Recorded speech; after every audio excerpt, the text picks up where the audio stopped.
வணக்கம். இன்றைய முக்கிய சட்டப்பேரவைக்கு பாஜக சட்டமன்ற உறுப்பினர் செல்வம் சபாநாயகராக போட்டியின்றி தேர்வு செய்யப்பட்டுள்ளார். அவரை சட்டமன்ற மாண்பின்படி முதலமைச்சர் மற்றும் எதிர்க்கட்சி தலைவர் சபாநாயகர் இருக்கையில் அமர வைத்தார். புதுச்சேரி 15வது சட்டப்பேரவையின் முதல் சட்டமன்ற கூட்டம் இன்று காலை 9:30 மணிக்கு கூடியது. சட்டப்பேரவை தற்காலிக சபாநாயகர் லட்சுமி நாராயணன் தொடங்கி வைத்தார். முதல்வராக சபாநாயகர் தேர்தல் குறித்த அறிவிப்பை வெளியிட்ட அவர், பாஜக சட்டமன்ற உறுப்பினர் செல்வம் சபாநாயகராக போட்டியின்றி தேர்வு செய்யப்பட்டுள்ளதாக அறிவித்தார். தொடர்ந்து சட்டமன்ற மாண்புபடி சபாநாயகராக தேர்ந்தெடுக்கப்பட்டுள்ள பாஜக சட்டமன்ற உறுப்பினர் செல்வத்தை முதலமைச்சர் ரங்கசாமி மற்றும் எதிர்க்கட்சித் தலைவர் திமுக சிவா ஆகியோர் சபாநாயகர் இருக்கையில் அமர வைத்தனர்.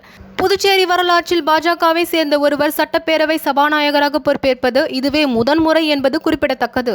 மேலும் அமைச்சரவையிலும் முதல் முறையாக பாஜக பங்கேற்க உள்ள புதுச்சேரி அரசு பள்ளியில் படிக்கும் 9ஆம் வகுப்பு முதல் 8ஆம் வகுப்பு வரை மாணவ மாணவிகளுக்கு மதிய உணவு சீருடைக்கான 1520 ரூபாயை சட்டமன்ற உறுப்பினர் தேனி ஜெயக்குமார் வழங்கினார்.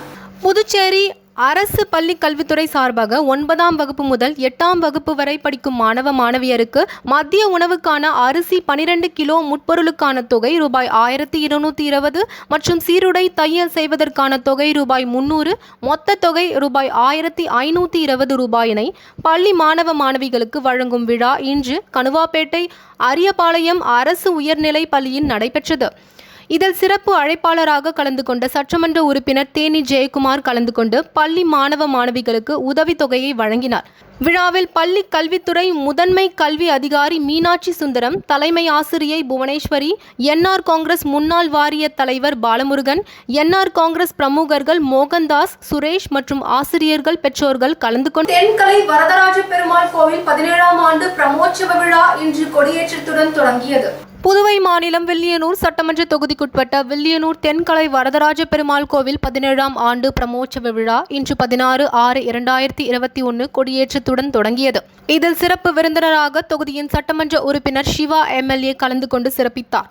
மேலும் சட்டமன்ற உறுப்பினர்கள் அனிபால் கென்னடி, சம்பத் மற்றும் திமுக பிரமுகர்கள் சன், குமரவேல், திமுக வர்த்தக அணி அமைப்பாளர் சக்திவேல், சபரிநாதன், முக்கிய பிரமுகர்கள் சுபமங்கலம், பாபு உட்பட பலர் கலந்து கொண்டனர். பிரமோற்சவ விழாவினையொட்டி தினந்தோறும் காலையில் சிறப்பு திருமஞ்சனமும் மாலையில் சுவாமி வீதி உலாவும் நடைபெறும். தொடர்ந்து கருட சேவை நிகழ்ச்சியும், அதனைத் தொடர்ந்து 24ஆம் தேதி காலை தேரோட்டம் நடக்கிறது. தேரோட்டத்தை முதலமைச்சர் ரங்கசாமி, எம்எல்ஏக்கள் மற்றும் திருக்கோவிலூர் ஐயர் சுவாமிகள் வடம் பிடித்து தொடங்கி வைக்கிறார். விழாவிற்கான ஏற்பாடுகளை கோவில் சிறப்பு அதிகாரிகள் ராமதாஸ் தலைமையில் பக்தர்கள் செய்து வருகின்றனர்.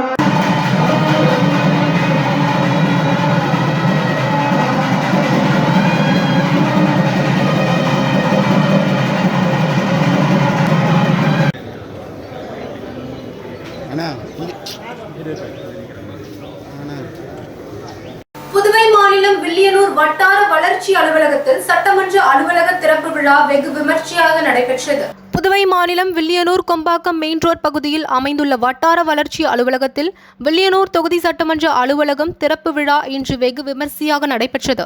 இந்நிகழ்ச்சிக்கு சட்டமன்ற உறுப்பினர் சிவா எம்எல்ஏ தலைமை தாங்கினார். சட்டமன்ற அலுவலக திறப்பு விழாவினையொட்டி எம்எல்ஏக்கள் அனிபால் கென்னடி, சம்பத் மற்றும் கட்சி பிரமுகர்கள் சன், குமரவேல், முகமது யூனிஸ், முகமது ஹாசன், செல்வநாதன், ஷாஜஹான், பூக்கடை சண்முகம், எம்எஸ் முரளி, சபரிநாதன் உட்பட பல முக்கிய பிரமுகர்கள் கலந்து கொண்டு வாழ்த்து தெரிவித்தனர். நிகழ்ச்சியில் கலந்து கொண்ட அனைவரும் முகக்கவசம் அணிந்து கொண்டு சமூக இடைவெளியை கடைபிடித்து சிறப்பித்தனர். சாலை அமைத்தல் பணி சட்டமன்ற உறுப்பினர் அனிபால் கென்னடியால் துவங்கப்பட்டது. வானரப்பேட்டை சாலை மிகவும் மோசமாக இருந்தது. இது குறித்து மக்கள் சட்டமன்ற உறுப்பினர் அனிபால் கென்னடியிடம் புகார் எழுப்பி வந்தனர். இந்நிகழ்ச்சியில் அனிபால் கென்னடி எம்எல்ஏ நிர்வாகிகளிடம் தொடர்ந்து பேசி சாலையை புதுப்பிக்க தேவையான நடவடிக்கை எடுக்க முன்வகித்தார். இதனையொட்டி இன்று உப்பளம் வானரப்பேட்டை பில்லுக்கடை சந்திப்பிலிருந்து தார் சாலை அமைக்கும் பணியினை சட்டமன்ற உறுப்பினர் அனிபால் கென்னடி எம்எல்ஏ முன்னின்று தொடங்கி வைத்தார். உடன் பொதுப்பணித்துறை செயற்பொறியாளர் ஏழுமலை, உதவி பொறியாளர் பார்த்தசாரதி, இளநிலை பொறியாளர் உட்பட அரசு ஊழியர்கள் கலந்து கொண்டு ரோடு அமைக்கும் பணிகளை கவனித்து ஊழியர்களுக்கு ஆலோசனைகளை வழங்கினார்கள். மேலும் உடன் தொகுதி செயலாளர் சக்திவேல், அவைத்தலைவர் ரவி மற்றும் கட்சி நிர்வாகிகள், தொண்டர்கள் உடனிருந்தனர். உப்பளம் தொகுதி சட்டமன்ற உறுப்பினர் வி. அனிபால் கென்னடி அவர்களின் கோரிக்கையை ஏற்று ரோடு அமைக்கும் வேலையை துரிதமாக செயல்பட்ட அதிகாரிகளுக்கு உப்பளம் தொகுதி வானரப்பேட்டை பகுதி வாழ் மக்களின் சார்பாகவும் திமுக சார்பாகவும் நன்றியை தெரிவித்துக் கொண்டனர். மின் கம்பிகளில் மின் விளக்குகள் பொருத்த வேண்டுமென மின்துறை பொறியாளர் அலுவலகத்தில் நாம் தமிழர் கட்சி திருபுவனை தொகுதி சார்பாக கோரிக்கை மனு வழங்கப்பட்டது. திருபுவனை தொகுதி சன்னியாற்றுக்குப்பம் பேட் பகுதியில் வசிக்கும் மக்கள் நீண்ட நாட்களாக மின் ஒளி விளக்குகள் இல்லாமல் சிரமப்பட்டு வருகிறார்கள். இதனை அறிந்து அப்பகுதியில் வசிக்கும் நாம் தமிழர் உறவு இளம்பருதி அவர்களிடம் திருபுவனை நாம் தமிழர் கட்சி நிர்வாகிகள் 30 மின் ஒளி விளக்குகளை தங்களுடைய சொந்த செலவில் வழங்கியுள்ளனர். இந்த மின் ஒளி விளக்குகளை மக்கள் பயன்பாட்டிற்கு பயனடைய மின் கம்பிகளில் பொருத்த உதவ வேண்டுமென திருவாண்டார்கோவில் உதவி மின்துறை பொறியாளர் அலுவலகத்தில் நாம் தமிழர் கட்சி திருபுவனை தொகுதி சார்பாக கோரிக்கை மனு வழங்கப்பட்டது.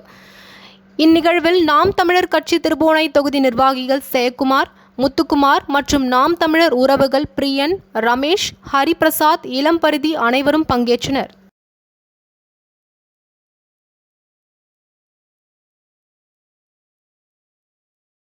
புதுவை மாநில அகில இந்திய பத்திரிகையாளர் சங்கம் தலைவர் ராஜசேகர் அவர்கள் பிறந்தநாள் விழாவினை முன்னிட்டு சந்தோஷ் நண்பன் இல்லத்தில் காலை சிற்றுண்டி மற்றும் மரக்கன்றுகள் நடும் விழா நடைபெற்றது.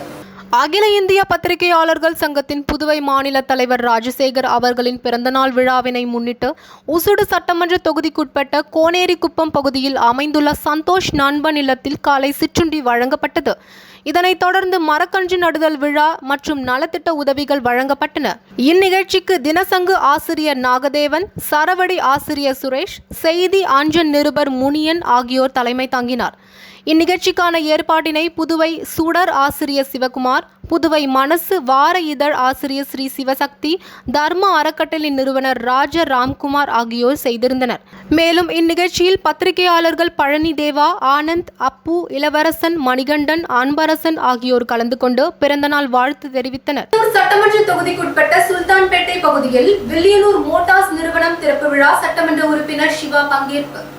புதுச்சேரி வில்லியனூர் சட்டமன்ற தொகுதிக்குட்பட்ட சுல்தான்பேட்டை பகுதியில் வில்லியனூர் மோட்டார்ஸ் எனும் நிறுவனம் திறப்பு விழா நடைபெற்றது. இந்நிகழ்ச்சிக்கு வில்லியனூர் தொகுதி சட்டமன்ற உறுப்பினர் சிவா அவர்கள் கலந்து கொண்டு வில்லியனூர் மோட்டார்ஸ் நிறுவனத்தை திறந்து வைத்தார். இதில் திமுக தெற்கு மாநில இளைஞர் அணி அமைப்பாளர் முகமது யூனுஸ் மற்றும் திமுக மாநில பொருளாளர் சன் குமரவேல் உடனிருந்தார். மேலும் டெபுட்டி மேனேஜர் உமாபதி வரவேற்பு வழங்கினார்.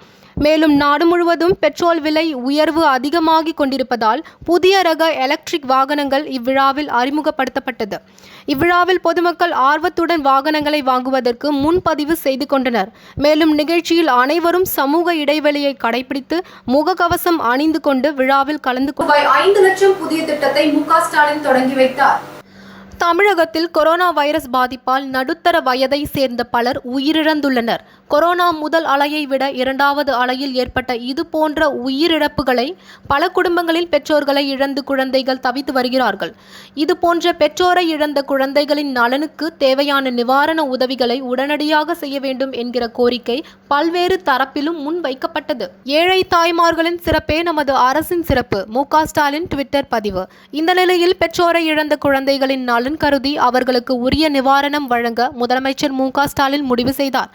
இதனைத் தொடர்ந்து கடந்த மாதம் 29ஆம் தேதி இது தொடர்பான அறிவிப்பை அவர் வெளியிட்டார். கொரோனாவால் பெற்றோரை இழந்த குழந்தைகளின் பெயரில் ரூபாய் 5 லட்சம் வைப்பு தொகை நிலுவையில் வைக்கப்படும் என்று தெரிவிக்கப்பட்டது. பெற்றோரில் ஒருவரை இழந்த குழந்தையின் தாய் அல்லது தந்தைக்கு உடனடி நிவாரண உதவியாக ரூபாய் 3 லட்சம் வழங்கப்படும் என்றும் உறவினர்கள் அல்லது பாதுகாவலரின் ஆதரவில் வளரும் குழந்தைகளின் பராமரிப்பு செலவுக்கு ரூபாய் 3000 வழங்கப்படும் என்றும் தமிழக அரசு சார்பில் அறிவிக்கப்பட்டுள்ளது. கொரோனாவால் பெற்றோரை இழந்த குழந்தைகளுக்கு மிகுந்த பலனளிக்கும் இந்த திட்டத்தை சென்னை தலைமை செயலகத்தில் முதலமைச்சர் மு.க.ஸ்டாலின் இன்று தொடங்கி வைத்தார்.